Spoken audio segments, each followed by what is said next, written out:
Je faisais délibérément la fête et je me saoulais. Et je faisais tout ce que je pouvais pour convaincre Dieu de me laisser tranquille.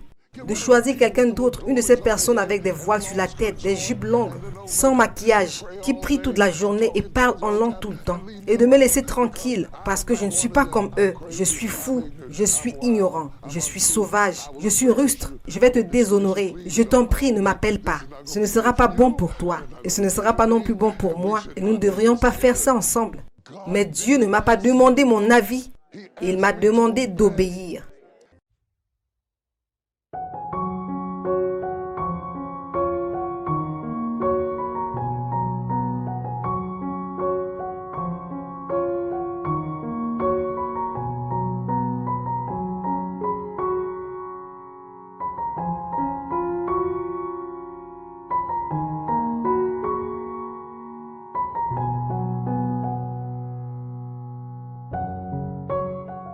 J'avais 17 ans, je me suis couché et j'ai dormi. Et pendant que je dormais, j'ai rêvé que je lisais un verset que je ne savais pas exister à l'époque. Dieu disait à un jeune homme, avant que je ne t'ai formé dans le ventre, je te connaissais. Je t'avais ordonné et sanctifié pour être prophète des nations. Et quand je me suis réveillé ce matin-là, j'ai juste pris ma Bible avec une foi d'enfant. Je l'ai lâchée, elle est tombée. Et elle s'est ouverte sur Jérémie. Et il dit, avant que je ne t'ai formé dans le ventre, je te connaissais. Et je t'avais ordonné. Et je t'avais sanctifié pour être un prophète des nations. Et soudainement, je me suis souvenu de toutes les histoires que ma mère me racontait sur le moment où je suis née. Je suis née avec un voile sur mon visage. Et l'un des voisins est descendu en disant, regardez, le Seigneur vous a donné un prophète. Ma mère a dit un prophète, elle a dit oui. Il y a un voile sur son visage, une fine membrane qu'on voit sur le visage de certains bébés. J'étais l'un d'entre eux. Cette membrane-là. Les anciens disaient que c'était un signe que j'étais un prophète, mais je ne savais pas que j'étais un prophète. Alors j'étais comme un jeune fou, ignorant, turbulent, qui se lançait dans tout et n'importe quoi, et rendant les gens fous. Et je m'amusais bien à faire ce que moi je voulais, jusqu'à ce que Dieu vienne pour tout gâcher, en me rappelant ma vocation de prédicateur. J'ai fui ma vocation. Je faisais délibérément la fête et je me saoulais. Et je faisais tout ce que je pouvais pour convaincre Dieu de me laisser tranquille. De choisir quelqu'un d'autre, une de ces personnes avec des voiles sur la tête, des jupes longues, sans maquillage, qui prie toute la journée et parle en langue tout le temps. Et de me laisser tranquille parce que je ne suis pas comme eux. Je suis fou, je suis ignorant, je suis sauvage, je suis rustre. Je vais te déshonorer. Je t'en prie, ne m'appelle pas. Ce ne sera pas bon pour toi et ce ne sera pas non plus bon pour moi. Et nous ne devrions pas faire ça ensemble. Mais Dieu ne m'a pas demandé mon avis. Il m'a demandé d'obéir. Et après quelques années de fuite, après plusieurs années à fréquenter des clubs et m'asseoir dans les bars où un ivrogne se pencherait vers moi et me dirait « Mon gars, j'ai eu un rêve fou à ton sujet. J'ai rêvé que tu prêchais dans une certaine église. Quand j'ai entendu ça, je me suis levé et je suis sorti du club. » Je me suis senti comme David qui disait, si je fais mon lit dans le shéol, tu es là. Et si je prends les ailes du matin et que je m'élève jusqu'aux extrémités de la terre, tu es là. Et je ne pourrais pas être en même d'échapper à cela. Et je ne comprenais pas pourquoi Dieu ne me laissait pas partir. Je ne comprenais pas pourquoi Dieu m'avait choisi. Si j'arrive au ciel et que nous n'avons droit qu'à une question chacun, je veux simplement savoir, pourquoi tu m'as appelé? Un garçon des collines de Virginie occidentale, fils de concierge et d'une institutrice. Pourquoi m'as-tu appelé? J'avais beaucoup d'excuses. Comme Moïse, j'avais un problème de bégaiement. Tu ne peux pas m'appeler. Tu ne peux pas m'appeler. Je n'avais pas de bégaiement, mais j'avais un défaut d'élocution. Je ne peux pas être un orateur à cause de mon défaut d'élocution. Mais nous avons tous des domaines où nous nous sentons inadéquats. Et si ce n'est pas le cas pour toi, tu es disqualifié. Car l'humilité découle du sentiment d'inadéquation. Quand vous dites « je ne suis pas assez », cela vous pousse à prier davantage. Cela vous pousse à chercher davantage. Cela vous pousse à demander davantage de grâce. Méfiez-vous de toutes les personnes qui vous disent qu'elles sont suffisantes. C'est un signe certain que vous avez affaire à une fraude. Les questions que le monde se pose sont trop compliquées pour être résolus avec un diplôme. Les problèmes auxquels les gens sont confrontés aujourd'hui nécessitent des interventions divines. Et il faut quelqu'un qui ait reçu une révélation de Dieu, pas de lui-même.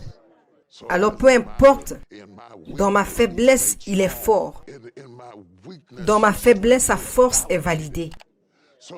Donc il choisit des personnes fragiles, brisées, limitées, pour que vous ne soyez pas confus quant à l'origine de l'huile. Vous savez que la gloire que nous avons ne vient pas de nous-mêmes, mais de Jésus-Christ le Seigneur, qui nous a donné cette gloire. Et c'est lui qui sort de nous. Ce n'est pas notre talent qui sort de nous. Ce n'est pas notre compétence qui sort de nous. C'est lui qui se manifeste pour produire le vouloir et le faire, selon son propre bon plaisir. Ça, c'est un fait. Et ce qui rend Dieu d'autant plus réel, c'est de reconnaître qu'il peut travailler avec une matière aussi pauvre, qu'il peut être aussi magistral que Michel-Angelo, pour peindre la chapelle Sixtine avec un pinceau cassé. Et je suis ce pinceau. Et vous êtes ce pinceau. Vous êtes ce pinceau. Vous êtes ce pinceau. Et il choisit des pinceaux brisés pour que la gloire ne revienne pas au pinceau, mais à l'artiste seulement. Mes amis, le maître décide. Il planifie de vous transplanter. Les arguments ne l'arrêteront pas. Il ne vous laissera pas tranquille tant qu'il ne vous aura pas conduit à l'endroit qu'il a préparé pour vous. En vous établissant dans cet endroit, vous commencez à grandir et vous saurez que vous êtes à la bonne place. Quand, comme Joseph, vos branches s'étendront par-dessus les murs. Lorsque Dieu vous plante, vos branches s'étendent par-dessus toutes les barrières, qu'elles soient d'ordre confessionnel, racial ou générationnel, qui ont jamais existé. Et je crois qu'il voulait que vous entendiez ceci en ce moment de votre vie. Imaginez-vous dans un désert, des kilomètres et des kilomètres de sable, du sable brûlant sous vos pieds, un soleil ardent au-dessus de votre tête. Imaginez marcher et ne voir rien d'autre que la répétition de ce sur quoi vous marchez, non seulement sur le sol, mais dans le vent, dans vos narines, dans vos vêtements, tout autour de vous. C'était le désert que les Israélites ont traversé pour atteindre la terre promise. Du sable sous vos pieds, du sable dans vos narines, dans vos cheveux, de la chaleur en journée, un froid glacial la nuit. La seule protection qu'ils avaient était la présence de Dieu. Et ils devaient rester sous cette protection, car il leur donnait la chaleur la nuit et de l'ombre le jour. Merci pour l'ombre que tu m'as donnée. Merci pour la façon dont tu as créé une barrière entre moi et les choses que j'ai traversées. Et au milieu du désert, avec les 12 tribus d'Israël, Dieu a décidé d'avoir un rendez-vous avec l'humanité. Et il a décidé d'avoir un rendez-vous dans le tabernacle. Et le mot hébreu pour tabernacle est Ohel Moed, ce qui signifie une tente de rencontre. C'est un lieu de rendez-vous. C'est un endroit où la divinité rencontre l'humanité. C'est un endroit où le céleste rejoint le terrestre. C'est un endroit où le divin touche le profane. Ça, c'était le tabernacle. C'est Dieu jouant à Etch et Sketch, dessinant Jésus dans le tabernacle. Car tout ce que le tabernacle était, c'est l'ombre, mais Jésus est la réalité. Il est l'endroit où l'humanité et la divinité cohabitent. Il est l'endroit où le céleste touche le terrestre. Il est tout ce que le tabernacle incarne. Il est triun en son être, l'extérieur, l'intérieur, les lieux très saints, tout comme l'homme est corps, âme et esprit, tout comme Dieu est Père, Fils et Saint-Esprit. Dieu nous a montré dans le tabernacle des aperçus de sa grâce, ces indices de sa grâce, des indices et éléments qui nous montrent à quel point il désire passer du temps avec nous. Il nous prépare depuis des milliers d'années parce que le tabernacle est une ombre de Jésus. Et il cherche à nous préparer pour son entrée. Car tout ce que le tabernacle était dans le désert, elle était entourée des 12 tribus d'Israël. Et c'est lui qui était assis au milieu de son peuple. Et tout ce que le tabernacle était dans le désert, Christ était la réalité. C'est pourquoi lorsque le bébé est né, on l'a appelé Emmanuel. Dieu tabernacle avec nous. Il est là pour habiter parmi nous. Le tabernacle a été conçu de manière à ce que chaque tribu puisse avoir accès à lui. Que vous soyez Benjamin ou Issachar ou Dan ou Gad ou Judas ou Nephtali, nous avions tous un accès égal à Dieu. Dieu s'est arrangé pour qu'aucun groupe de personnes ne puisse restreindre l'accès à d'autres groupes de personnes à Dieu. Il habite au milieu de nous. C'est cette compréhension de Dieu qui nous fait réaliser à quel point il est prêt à passer du temps avec nous, de la gloire à la terre, de l'éternité au temps, du céleste au terrestre. La divinité est venue sur Marie et lui a dit « Laisse-moi emprunter une tente de chair pour que tu puisses me voir marcher. » Ainsi la voix du Seigneur qui marchait dans le jardin d'Éden, dans le livre de la Genèse, n'avait pas de tente à revêtir. Mais la voix du Seigneur qui marchait dans Matthieu, Marc, Luc et Jean était revêtue de la tente de la chair de Marie. Et il est le tabernacle, car il est celui qui habite parmi nous. Dieu, et il parle parmi nous. Nous avons contemplé la splendeur de sa gloire, le Fils unique du Père, plein de grâce et de vérité. Et partout où il posait les pieds, nous avons vu Dieu. Philippe a dit, montre-nous le Père et cela nous suffira. Et Jésus a répondu, cela fait si longtemps que je suis avec vous et tu ne connais toujours pas que mon Père et moi nous ne faisons qu'un. Je suis Dieu qui habite parmi vous, au milieu de vous, dans votre camp, pour pouvoir passer du temps avec vous, pour que vous puissiez connaître mon Père, pour que vous puissiez me voir, pour que vous puissiez me comprendre. En fait, je suis le Père qui vous aime. Dieu vous aime à travers moi. Il vous touche à travers moi. Il vous guérit à travers moi. Il vient à vous à travers moi. La table a été dressée. L'eau avait été bénie. Les mains avaient été lavées. Le repas avait été préparé. Tout était en ordre. Ce n'était pas unique ou différent ou étrange ou frais. C'était la Pâque telle qu'elle avait été observée pendant des années et des années et des années, commémorant l'agneau qui avait été sacrifié en Égypte. Ce n'était pas différent des autres Pâques jusqu'à ce que Jésus s'assoie à la table et nous amène de l'ancien sang d'un agneau qui avait été sacrifié. Pour que Israël dise, ce n'est plus à propos de l'agneau, c'est à présent à propos de moi. Et la Pâque s'est transformée en communion. Et la loi s'est effondrée dans la grâce. Et les dispensations ont fusionné autour de la table du Maître, ce que nous appellerions la dernière scène. Oh, il n'y aura jamais une autre scène comme cette scène, car son repas est unique en son genre. Ce n'est pas juste un changement, c'est un changement de paradigme.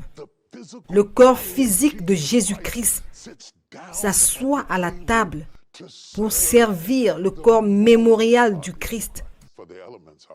Car les éléments du corps mémorial du Christ sont souvent « Faites ceci en mémoire de moi jusqu'à ce que je vienne ». Ainsi, le pain et le vin sont le corps mémorial du Christ, servi par le corps physique de Christ, servi pour le corps mystique du Christ, qui est l'Église, dont l'espérance bienheureuse est d'avoir le corps glorifié du Christ. Donc, à la table, nous voyons 4 représentations d'un seul corps. Est-il le corps ou le corps ou le corps ou le corps? Pas étonnant qu'il ait dit à Moïse, « Qui dois-je dire qui m'a envoyé ?» Il dit, « Oh, tu ne peux pas m'expliquer, je dois être révélé. Tu ne peux pas expliquer qui je suis, car pour les croyants, tout ce qu'ils verront, c'est du pain et du vin. Ils ne sauront pas que c'est le Nouveau Testament dans mon sang. Ils ne sauront pas que le vin est mon sang et que le pain est mon corps. Ils ne sauront pas que quand ils ingèrent le vin et le sang, ils sont en train de m'ingérer et que chacun d'eux détient une partie du mystère qui n'unit le pain qu'à travers leur unité. C'est le corps mystique du Christ. Et c'est pourquoi Satan est que l'Église soit unie. Car lorsque nous nous réunissons tous, quand ta paix se mêle à ma paix, quand son morceau se mêle à mon morceau, et son morceau et leur morceau, et que nous nous connectons tous, nous devenons le pain, et nous redevenons un. Père, je prie que ceux-ci soient un, comme toi et moi, nous sommes aussi un. Asseyons-nous à la table et voyons Jésus. Parce qu'il y a des choses à propos de Jésus qui ne peuvent pas être apprises depuis la chair. Elles ne peuvent être découvertes qu'à la table. À la table, le corps mystique du Christ qui est l'Église a contemplé le corps mémorial du Christ qui leur était servi par le corps physique du Christ, attendant le corps glorifié du Christ à la table. Plus tard, lorsque Jésus sera crucifié et ressuscité d'entre les morts, il rencontrera 2 disciples sur le chemin d'Emmaüs. Il leur parlera sur une distance d'environ 11 km, utilisant tout l'Ancien Testament. En 11 km, c'est une courte marche pour un grand livre. Il a discuté de toute ombre et de tout type qui le représentait. Et lorsqu'il est arrivé à l'endroit où ils allaient partir, il a fait semblant d'aller plus loin. Il n'est pas allé plus loin. Il a juste agi comme s'il allait plus loin. Parce que Dieu est un acteur, comme un vent impétueux, comme des langues qui descendent. Le Saint-Esprit est descendu comme une colombe. Dieu est un acteur. Et il fait semblant d'aller plus loin. Oui, il a fait. Mais ils l'ont arrêté. Et quelque chose qu'il n'avait pas apprise, en regardant son visage, ou les taches sur ses vêtements, ou les trous dans ses mains, ou les marques de crucifixion, quelque chose qu'il n'avait pas apprise.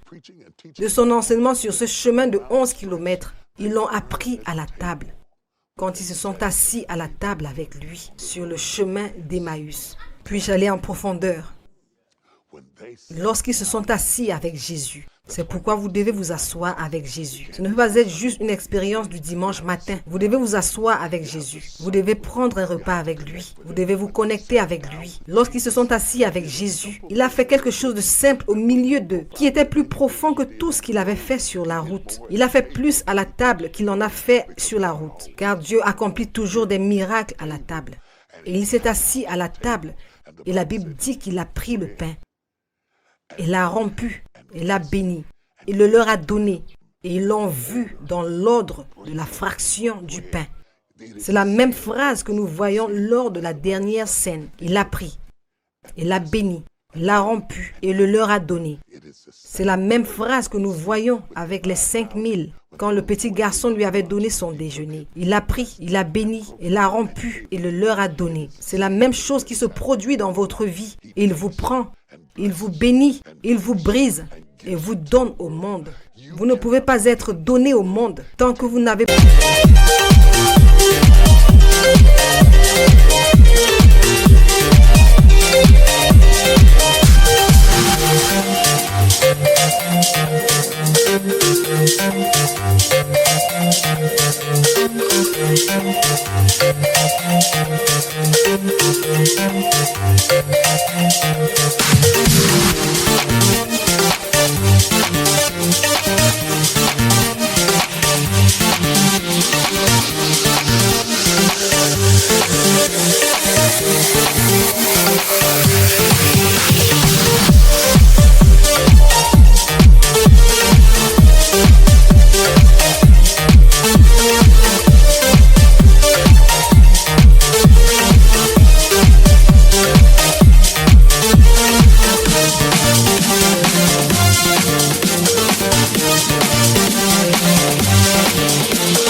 Pas été pris par le Maître, béni par Dieu, brisé par la vie, puis donné au monde. Et plus il vous prend, et vous bénit, et vous brise, plus il vous multiplie, pour que vous deveniez capable de répondre aux besoins auxquels vous ne pouviez pas répondre auparavant. Parce que la multiplication est dans la fraction, pas dans la bénédiction, c'est dans la fraction. Et si Dieu ne vous avait pas brisé, il ne pourrait pas vous donner aux autres. Mais chaque fois qu'il vous brise, il vous multiplie, et il vous rend plus grand, et vous devenez un peu plus que ce que vous étiez auparavant, parce que vous étiez entre les mains du Maître, et il vous a pris. Et il vous a béni. Et il vous a brisé. Et il vous a donné aux autres.